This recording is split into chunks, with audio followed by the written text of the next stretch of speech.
Ya, jadi setelah 10 tahun kita berdiri ya Mbak ya.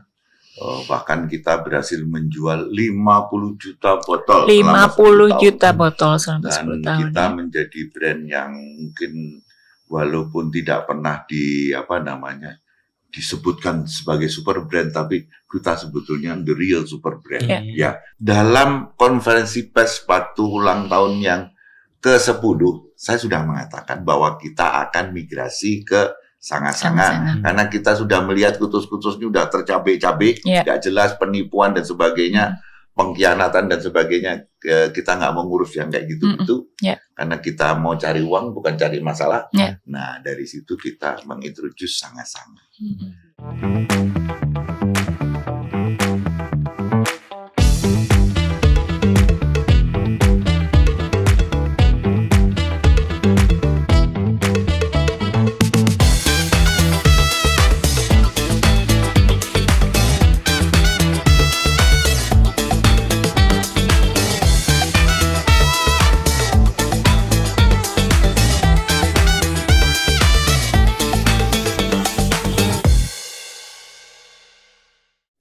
Halo Sobat Biskom, jumpa lagi bersama kami di Biskom Podcast, sebuah podcast yang mengedepankan tentang diskusi-diskusi bisnis, kewirausahaan, leadership, dan juga komunikasi. Bersama saya Katrini Natisarasia, pengajar di LSPR Faculty of Business, yang selalu didampingi dari rekan dari SWA. Saya Vicky Rahman, redaktur majalah SWA, part of SWA Media Group. Sebelum kita memperkenalkan tamu kita, jangan lupa like, comment, dan subscribe Biskom, karena banyak tema-tema menarik. Miss Katin, kita hari ini kedatangan apa nih? Waduh, ini dari awal aja sudah sangat excited banget, pengen belajar yang satu, pengen mendengarkan suatu historis kalau saya bilang. Terus kemudian ingin mendengarkan tips-tips berbagai macam, bahwa ternyata entrepreneurship itu gak semudah itu. Banyak sekali challenge, tapi justru dari beliau ini kita belajar bagaimana kita bisa menghandle challenge-challenge tersebut. Hari ini hadir bersama kami, terima kasih sekali. Di sini ada Bapak Bambang Pranoto. Nanti akan kita panggil sebagai Babe, boleh ya? Silakan. Boleh. Dan bersama Ibu Rifa Efranti, beliau adalah founder dan CEO dari PT Kutus-Kutus Herbal. Selamat datang sekaligus istri. Belahan jiwa ya, belahan jiwa banget. Ijo putih-putih gitu ya. Gitu. Iya, tanpa janjian gitu. Kita mulai dari mana nih? Karena ini luar biasa sekali apa yang akan kita ulas ke 30 menit ke depan. Tapi sebelum kita melangkah lebih jauh, mungkin Sobat Biskom sudah mengenal kutus-kutus. Ya, kutus-kutus.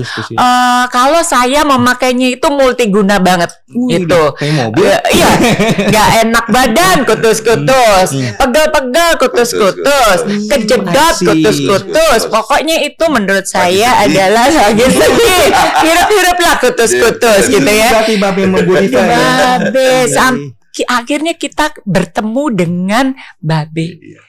Yang dimana dari kreasi tangan dan niat baik beliau ini, kutus-kutus dan segala perkembangannya, termasuk juga nanti mengulas apa sih yang terjadi. Karena hari ini kita wajib memperkenalkan dan menginformasikan bahwa kutus-kutus bertransformasi brand menjadi sangat-sangat. Saya ada lawan. Jadi Sobat Biskom, nanti ke depan gitu kan ya, setelah kita mengikuti podcast hari ini, kalau mencari kutus-kutus, carilah sangat-sangat. Nah, gimana itu historinya, kita akan mulai mengulik, berbagi dan lain-lain. Monggo Mas Vicky. Miss Katin, sebelum kita ngobrol tipis-tipis, tapi panjang sih kayaknya. Tipisnya panjang ya? Tebel juga. Iya, benar. Sobat Biskom ini kan tahunya kutus-kutus kan? Iya. Di balik kutus-kutus itu ada om ganteng sama tante ganteng, tante cantik nih. Kenal dulu supaya lebih afdol. Iya. Boleh, monggo. Jadi kutus-kutus ini sebetulnya lahir bukan untuk bisnis. Jadi saya lumpuh di tahun 2011. Dan saya mencoba berobat kemanapun tidak sembuh-sembuh. Nah, untuk itu saya ambil keputusan bisakah saya dengan kekuatan sendiri menyembuhkan diri saya sendiri? Karena kalau kita baca literatur terutama literatur timur ya, yoga dan sebagainya itu proses untuk menjadikan kita sehat dengan kekuatan kita sendiri. Karena Tuhan menciptakan manusia, begitu sudah berdiri di muka bumi, sudah dilengkapi dengan semua alat. Di dalam ada rumah sakit, ada apotek, ada tentara, ada perawat, ada dokter. Kita ini 5 miliar sel. Nah itu tugasnya tuh hampir seluruh kehidupan ini bisa dilakukan dengan diri kita sendiri. Nah dari situlah saya berinisiatif untuk membuat solusi untuk lumpuh saya. Nah muncullah kenapa nggak minyak gitu. Dia ada pertanyaan. Itu terjadi di pertarungan di dalam diri. Saya ini orang yang percaya bahwa semuanya itu sudah ada di dalam diri kita. Jadi yang perlu kita personal mundur. Nah, saat cari tempat parkir yang bagus, duduk, kita perhatikan diri kita. Nah, disitulah timbul dialog. Nah, dialog itu akhirnya dari situlah muncul minyak. Terus bagaimana membuatnya dan sebagainya muncul juga di dalam dialog itu. Dan tentu saya bukan orang sembarangan saja. Begitu istilahnya dapat sesuatu, tapi kita cek ya dengan katalognya LIPI, dengan bagaimana minyak tradisional itu dibuat dan sebagainya. Dan akhirnya kita mulai membuat yang waktu itu nggak ada namanya minyak itu, dan saya balurkan pada diri saya setelah 3 bulan recovery. Jadi itu awal mula hanya untuk konsumsi pribadi dulu, benar-benar karena masalah saya, karena memang percaya itu tadi ya, tubuh kita bisa menyembuhkan, sementara sumber alam juga punya kekuatan menyembuhkan. Setelah itu tanpa brand, tanpa niat untuk menyebarluaskan, apa yang terjadi? Kan sisa barang. Jadi saya sudah sembuh, terus saya ini kan anak Jakarta lah istilahnya. Jadi kalau teman-teman Jakarta mampir ke Bali, kita lah jadi biro wisata kan. Cari gratisan. Nah, waktu pulang saya oleh-oleh ini. Ini minyak sakti buat segala macam penyakit bisa menyembuhkan. Begitu menyebar, dia bilang, benar Bang. Memang ini loh sembuh ini. Karena kita mau beli lagi. Harus bikin bisnis kan gitu. Nah, karena permintaan dari teman-teman itu begitu eagernya, begitu ramainya, ya saya akhirnya memikirkan untuk itu menjadi bisnis. Nah, tapi sebelum bisnis jadi bisnis kan harus ada namanya. Nah, cari nama ini setengah mati. Ini nggak cocok, itu nggak cocok. Sampai saya udahlah, nanti dulu. Mungkin nanti ada wangsit berikutnya ya. Nah, saya lagi pergi ke Tampak Siring untuk melukat ya. Mandi ya di Pancoran itu kan. Nah, begitu turun dari mobil nih, ada yang orang nepok dari belakang. Minyaknya cepat diselesain ya, kasih nama kutus-kutus. Cuman saya nggak berani nengok. Taunya Lea nih. Nggak berani saya tunggu sampai dia bergerak. Dan orang itu selesai ngomong langsung pergi, nggak ada babi bu. Ternyata orang itu pakai baju putih-putih, kayak kebura itu, rambutnya gondrong putih, tangannya tuh penuh akar bahar ya di pergelangannya. Kan udah jarang orang pakai akar bahar ya zaman sekarang. Jadi kayaknya orang dulu. Tapi siapa namanya, datang dari mana, kok saya ditepuk bahunya. Terjadilah nama kutus-kutus itu. Nah, saya sendiri nggak tahu kutus-kutus itu artinya apa. Nah, mulai tanya sini, tanya situ, ternyata kutus-kutus itu 88 gitu dalam aksara Bali. Tadi sempat ngobrol Sobat Biskom setelah kutus-kutus, kemudian sempat nanti akan kita dengar tentang apa itu kutus-kutus aksara Bali. Dan sampai akhirnya kita nanti akan melangkah nih bahwa nggak ada lagi tuh kutus-kutus, kita akan melihat sanga-sanga. Nah, giliran siapa nih yang bisa cerita ini? Karena di sini justru kita kayaknya perlu paham sih gitu. Jangan lagi salah, karena kan itu tadi ya, kita mau beli minyak herbal yang sudah kita yakini khasiatnya. Kayak saya tuh tadi apapun kutus-kutus harus ada di rumah gitu kan ya. Tapi sebelum saya mendengar bahwa ini ada story yang panjang, saya tetapnya nyarinya kutus-kutus. Betul. Nah, ada apa nih yang terjadi? Iya, Abi? jadi setelah 10 tahun kita berdiri ya Mbak ya, bahkan kita berhasil menjual 50 juta botol 50 juta botol selama dan 10 tahun. kita menjadi brand yang mungkin walaupun tidak pernah disebutkan sebagai super brand, tapi kita sebetulnya the real super brand. Ya, semua orang tahu.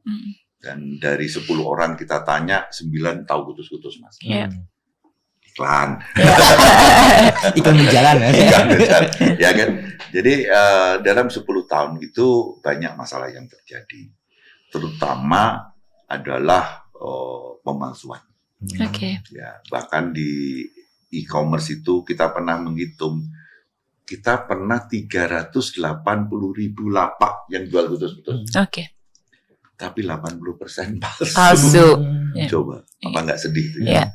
Jadi walaupun lapaknya segitu banyak, orang jualan kutus-kutus, tapi hampir 80% palsu. Nah, berjalan 10 tahun kita sudah berusaha take down ya melalui e-commerce, tapi e-commerce ini juga ogah-ogah tapi mau gimana lah, malu-malu kucing atau bagaimana, karena dia pikir ya selama orang itu pakai lapak saya ya nggak masalah gitu.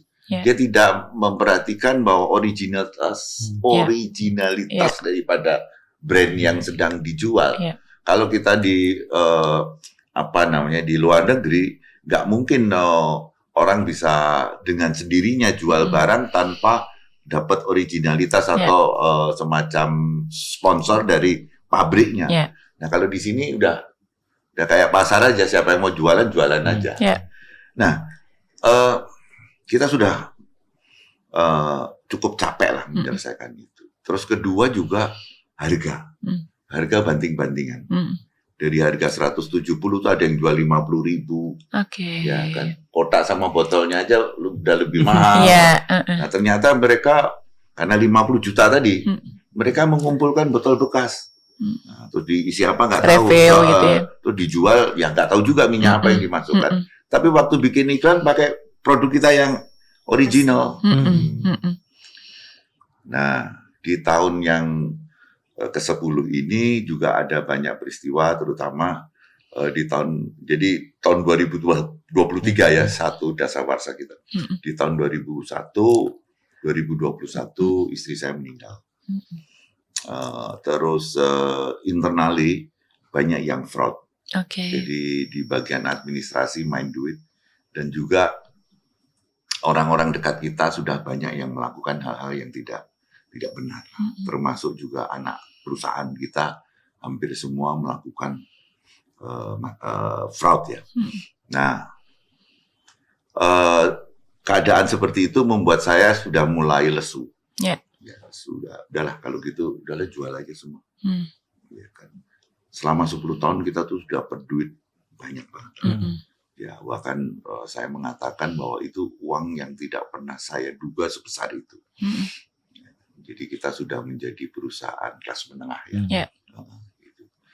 Dan di BCA sendiri sebagai bank kita juga kita termasuk setiap tahun hampir jadi nasabah terpilih atau nasabah apa namanya. Jadi kita sebetulnya sudah besar. Soal duit kita nggak masalah. Terus persoalan makin banyak. Dan ini dirongrong oleh internal kita. Dan waktu istri meninggal itu terbuka semua. Saya putus asa. Meninggal bulan Agustus, bulan Oktober saya kenal Bu Rifa. Bu Rifa ini adalah pemakai kutus-kutus hardcore. Pemakai, jadi dia fanatik. Dan karena hardcore itu dia bisa melewati masa pandemi dengan sukses. Suruh temennya kantor pada bergelimpangan, dia tetap sehat. Karena gara-gara pemakaian. Nah setelah itu kita berkomunikasi Oktober, dan nggak tahu bagaimana kayaknya saya butuh dia. Karena dia seorang manajer operasional BRI. Nah saya ini engineer, salesman, dan sedikit seniman. Jadi senangnya cari duit tapi nggak bisa ngitung. Males gitu. Nah jadi akhirnya istilahnya saya sedang menghadapi masalah itu tadi. Fraud di dalam, penipuan, pemalsuan dan sebagainya, Bu Rifa saya minta hadir tidak saja sebagai seorang CEO tapi juga sebagai istri saya. Yeah. Dan sejak itu saya berikan wewenang penuh untuk mengelola perusahaan itu secara administratif yang benar. Yeah. Nah, sekarang monggo Bu Rifa cerita. Nah, Bu Rifa nih, setelah melihat bahwa banyak sekali yang dibenahi nih. Mulai dari mana tuh? Pasti PR-nya banyak banget dong Bu Rifa. Pertama saya mau menanggapi pertanyaan Mbak yang bagaimana perubahan sebelum sangat-sangat pasti ada transisi dulu. Iya, menuju transformasi itu ya. Pendengar atau penonton mengetahui informasi yang sebenarnya. Iya. Seperti itu. Jadi perubahan ataupun transformasi trademark kita itu ada beberapa faktor. Yang pertama seperti yang diinformasikan Bapak tadi adalah banyaknya pemalsuan yang beredar, begitu. Kemudian kedua adanya pendaftaran oleh pihak lain untuk logo Kutus-Kutus yang lama, sehingga kita tidak bisa lagi memakai logo Kutus-Kutus lama. Nah, untuk Mei 2024 kita sempat sudah melangsingkan Kutus-Kutus Aksara Bali. Kutus-Kutus Aksara Bali ya. Atau pendengar bisa melihat seperti ini ya. Nanti ini ada di pasaran ya. Namun seiring berjalan ada juga permasalahan di trademark tersebut. Kita tidak bisa menggunakan pihak tersebut juga melakukan keberatan. Nah, kita bukan perusahaan yang labil, tapi ini harus kita speak up supaya masyarakat tahu bahwasannya kita bukan mau berubah-ubah karena tidak ada alasan ya. Bayangkan brand yang 10 tahun kan sudah kita bangun itu butuh effort dan branding, biaya yang sangat luar biasa. Luar biasa ya. Nah, lalu lahirlah sangat-sangat klasik nanti setelah Kutus-Kutus Aksara Bali. Nah, ini nantikan mudah-mudahan di Januari 2025 sudah bisa launching. Dengan tanpa ada permasalahan brand lagi ya. Nah, ini legalitasnya sudah terpenuhi semua, sudah lengkap. Jadi nanti teman-teman bisa kita harus batasi dulu ya. Jadi kalau saya lihat kalau dalam sejarah kan abad kesini. Ini kita punya sejarah nih. Sekarang kita nih udah 2 dekade. Dekade yang pertama berbasis Kutus-Kutus. Dekade yang kedua, begitu kita melihat semua masalah dalam konferensi pers waktu ulang tahun yang ke-10, saya sudah mengatakan bahwa kita akan migrasi ke Sanga-Sanga karena kita sudah melihat Kutus-Kutus ini udah tercabai-cabai, nggak jelas penipuan dan sebagainya. Pengkhianatan dan sebagainya, kita nggak mau ngurus yang kayak gitu-gitu karena kita mau cari uang bukan cari masalah. Nah, dari situ kita mengintroduce Sanga-Sanga. Tapi waktu itu masih idealisme, Mbak.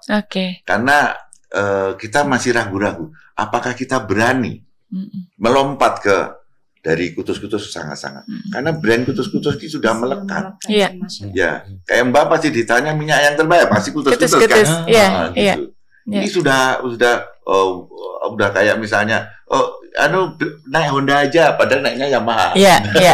Atau sana ambil Aqua padahal yang diambil Le Mineral gitu ya. Jadi sudah jadi kosakata yang menempel di mulut orang. Nah, ini saya ragu-ragu gitu. Tapi terima kasih justru saya didorong oleh orang yang berkhianat itu, mereka mengeluarkan minyak juga. Gitu. Nah, dari situ kita kalau begini kita nggak bisa tetap di kapal. Apakah Kutus-Kutus Aksara Bali, Aksara Latin atau Aksara Yunani, don't care ya. Kita harus benar-benar moving, move dengan kita melakukan rebranding ke Sanga-Sanga. Dan Sanga-Sanga ada 2 tipe. Satu, kita akan terus meneruskan legacy Kutus-Kutus dengan nama Sanga-Sanga Klasik. Dan kita bikin produk baru yang memang banyak diminta oleh customer supaya mereka ini sering guyon sama saya. Kalau pakai minyakmu itu kayak mbah-mbah. Aromanya khas kan? Aromanya udah tahu dari jauh ya. Kayak mbah-mbah. Bikin yang kekinian. Nah, akhirnya saya develop yang kekinian dengan nama sangat-sangat ultimate. Nah, itu Sobat Biskom, masih banyak lagi yang mau kita kulik, terutama tadi ya gitu, perjalanan yang challenge, yang luar biasa, kemudian apa yang harus kita sikapi sebagai entrepreneur, karena apa yang disampaikan oleh Babe dan juga Bu Rifa itu bisa saja terjadi ke siapapun sebenarnya. Betul. Jadi kalau dapat masalah jangan bingung. Ya.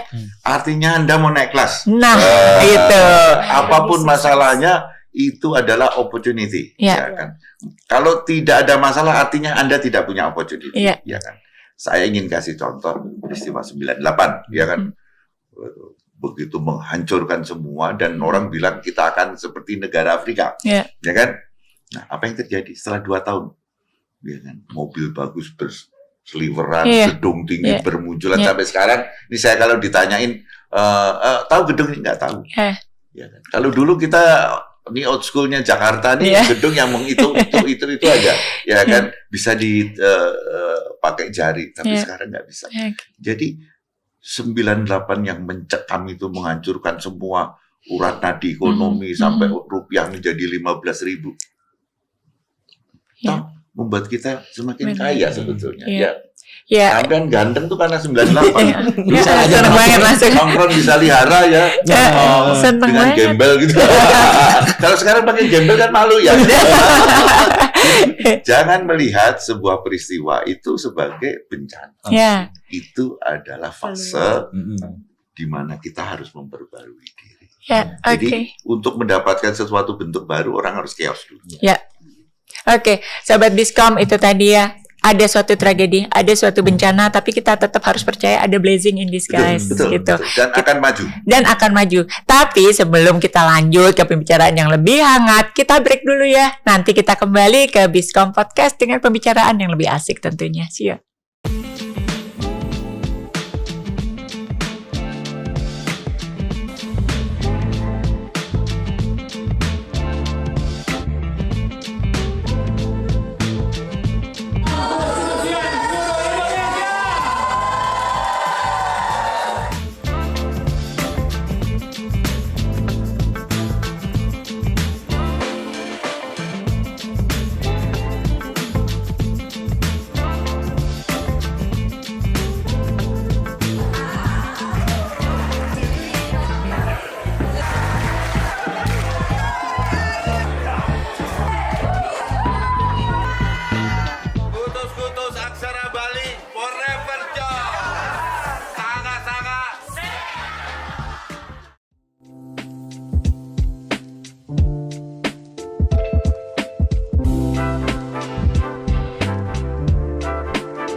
Saya tidak boleh.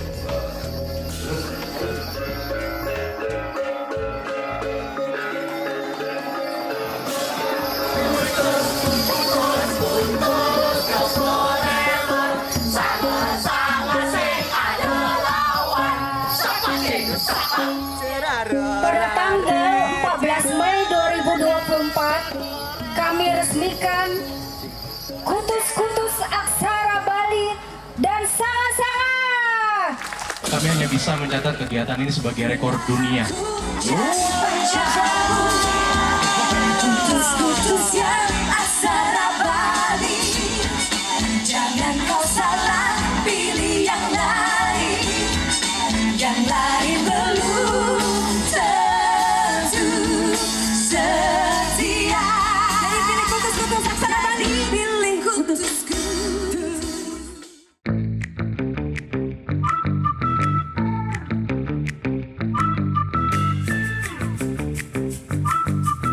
Studying at Elsevier is always fun with international vibes.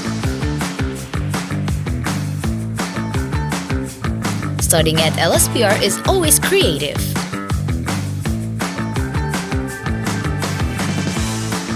Studying at Elsevier is always flexible. Studying at Elsevier is always effective and also one step ahead.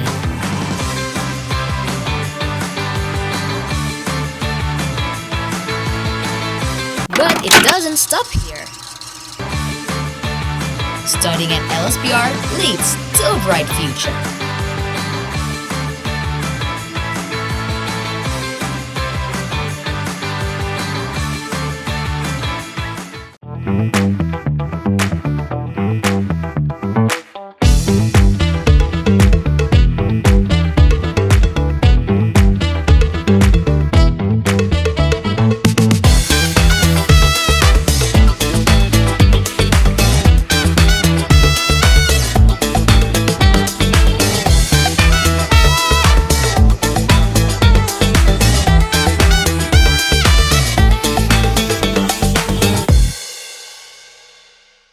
Oke, lanjut lagi nih Sobat Biskom. Setelah tadi kita bicara dengan Bu Rifa ya, Mas Vicky mungkin mau melanjutkan. Tadi sih pertanyaan saya, mulai dari mana tuh memilah-milahnya? Pasti PR-nya panjang banget. Mas Vicky ada nggak pertanyaan tambahan? Aku mau nambah sih, setelah legacy ada inovasi, tapi sebelum ke situ melanjutkannya pertanyaan Miskin. Apa nih yang pemenan apa yang dimulai, Bu Rifa? Ya, memang sangat berat ya. Sangat berat kenyataan yang dihadapin ketika saya baru menikah dengan Pak Bambang, kemudian saya harus memutuskan resign di Bank BRI yang hampir 25 tahun saya bekerja di sana, sudah mendarah daging lah kan seperti itu ya. Nah, saya audit pertama kali. Saya audit dari semua aspek, dari sisi struktur organisasi, kemudian manajerial, keuangan, bahkan langsung ke supplier. Oke. Nah, jadi bagi saya harus membuktikan dengan sendiri ya, bukan dengan tangan orang lain. Dan data ya. Dan data. Gitu. Nah, saya menemukan banyak sekali kejanggalan, terutama di keuangan, ya. Dan memang pada saat itu sistemnya dari PT Kutus-Kutus Herbal masih konvensional banget. Oke.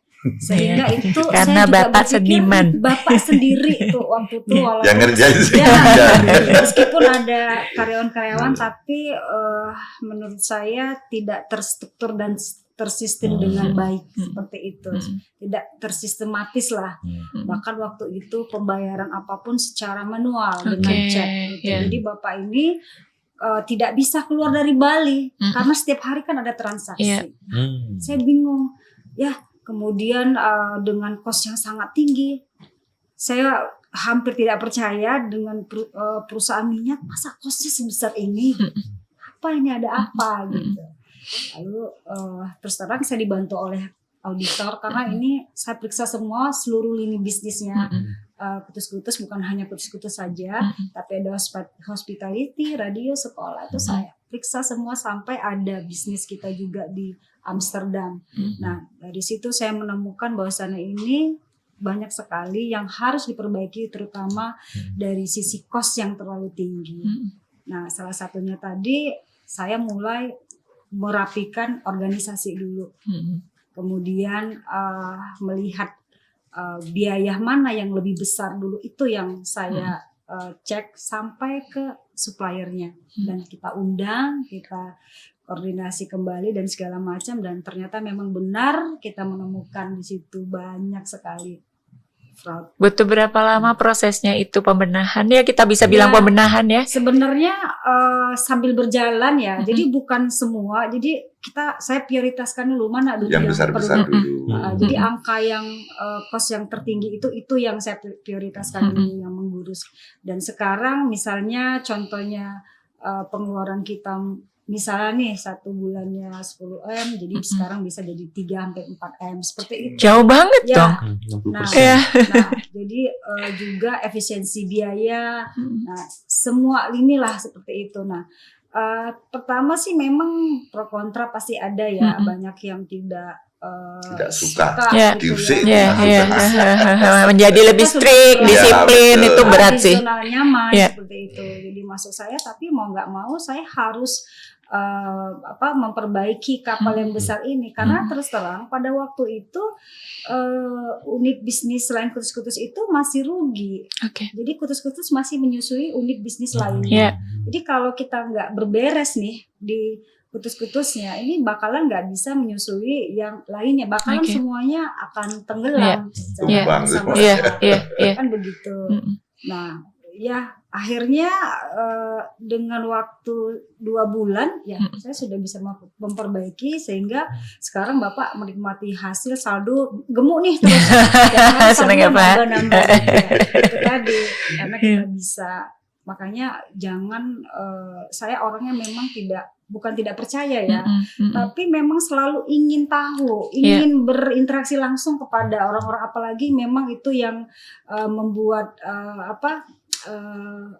mempengaruhi gitu ya, mempengaruhi. Jadi saya tuh nggak bisa menyuruh atau pakai perantara orang, nggak. Saya monitoring setiap hari, saya monitoring. Jadi yang menarik, PT Kutus-Kutus Herbal setiap hari tutup buku. Setiap hari tutup buku. Kenapa harus begitu langkahnya? Jadi gini, dulu konsepnya kan saya sendirian. Kalau sendirian, kalau saya ditipu, mudah-mudahan hari itu juga saya tahu gitu loh. Karena saya sendirian. Jadi dulu tuh baik produksi, manajemen sales tuh di tangan saya. Nah, saya takut kalau ini sebulan sekali, nanti di tengah jalan ada apa-apa, saya nggak tahu. Kelamaan. Nah, untuk itu sekarang jadi tradisi, karena saya memulai karena ketakutan itu setiap hari. Nah, sampai sekarang walaupun manajemen sudah bagus, setiap hari tetap tutup buku. Dan saya sih permintaannya nggak jauh-jauh, pokoknya saldo naik setiap hari. Jadi saldo naik setiap hari kan kita perlu melakukan monitoring. Jadi monitoring itu ya baik dia pengeluaran maupun pendapatan itu setiap hari kita dapetin dengan underlying-nya. Jadi tidak hanya sekedar laporan, tapi beserta underlying-nya. Ini dari mana, untuk apa? Proses itu beralih dari manual ke digital atau gimana, Bu? Ini bukan perusahaan digital dan manual. Ininya proses operasional. Ini adalah operasional, SOP. Jadi sekarang kan orang bilang kalau digital bagus, kalau manual jelek. Enggak. Jadi sekarang problemnya adalah SOP-nya. Kalau SOP-nya tidak butuh digital, ngapain? Ya kan. Kalau SOP-nya butuh digital juga nggak apa-apa. Jadi orang suka merancukan antara teknologi dan aplikasinya. Aplikasi dan teknologi itu harusnya saling membantu, tapi tidak harus. Gitu. Misalnya sebuah sistem pabrik, ya kan didigitalkan atau dirobotkan. Robot itu kan dari program. Nah, kalau program yang dikasih salah. Nah, tapi kalau manusia kan tinggal kamu caranya bungkus bukan gitu, gini. Tinggal dibilang, selesai. Tapi kalau mesin, Anda masih buka semua alat di riset ulang ya kan, dan sebagainya. Jadi yang menarik di pengalaman saya sebetulnya di kutus-kutus ini, pertama kali itu sistemnya harus benar. Yang kedua sikap mental. Kalau sikap mentalnya jelek, mau dikasih sistem, mau dikasih apa, ya udah bubar aja. Kayak kita ini sistemnya hukum, tetap aja. Karena memang sikap mentalnya belum sampai di mana menjadi negara yang modern. Melanjutkan SOP tadi pembenahannya Bu Rifa ya. Nah, berarti kan pembenahan SOP itu biasanya melahirkan inovasi produk atau inovasi operasional. Ada nggak? Ada inovasi yang jadi secara sistem memang Bu Rifa, karena dia orang perbankan, dia tahu betul bagaimana taruh jaring-jaring. Nah, jadi kalau ada yang mau meleset langsung ketangkep.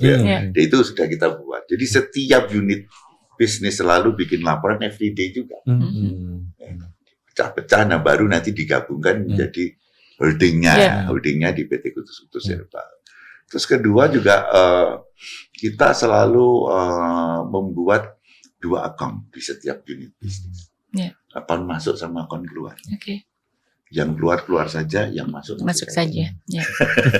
Jadi nggak campur ya. nggak campur. Ya. Jadi bisa dikontrol. Setiap hari kita bisa kontrol. Kita udah taruh duit berapa, keluarnya berapa, masuknya berapa. Dan disitulah kemudahan kita untuk mengecek.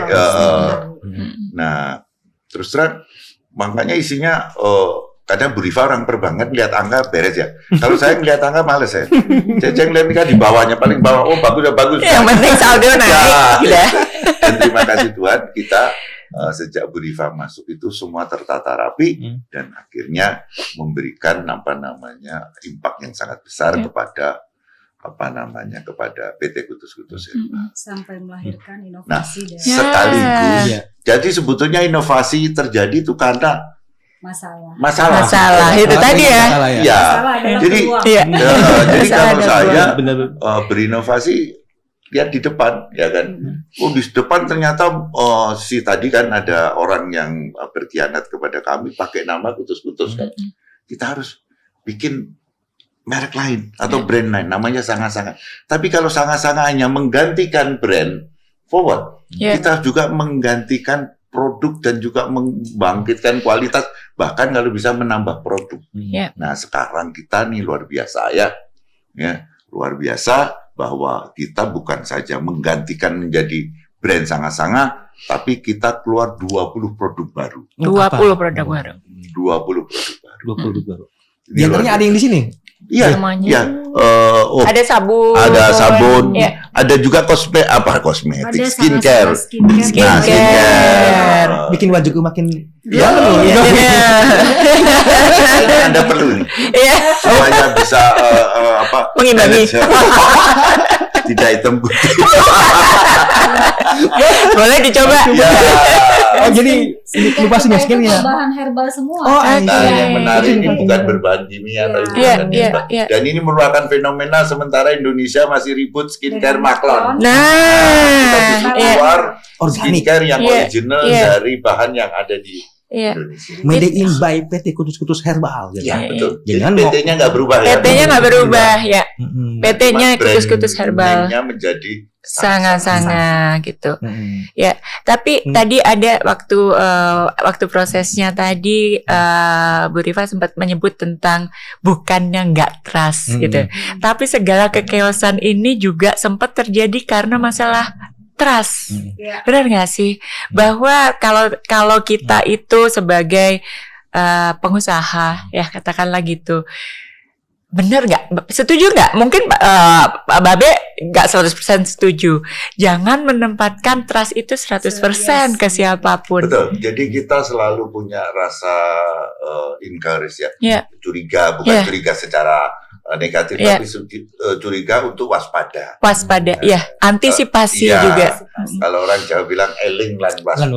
Eling lan waspada. Dalam segala hal, termasuk waktu kita bersukacita ini kan suka lupa kan. Nah ini kalau ini anunya Bu Rifa. Itu Ibu adalah balance-nya melengkapi. Bu Rifa karena dididik oleh bank itu setiap hari alert. Setiap hari harus eling bodoh. Sebelum berangkas ditutup tuh harus hitungan selesai. Itu kan hanya berlaku di bank. Nah ini sekarang sistem dia ini kita perlakukan di PT Kutus-Kutus Herbal, sistem bank itu. Jadi kita tidak pernah ada yang bisa main-main karena setiap hari kita closing berangkas dan besok pagi kita buka lagi.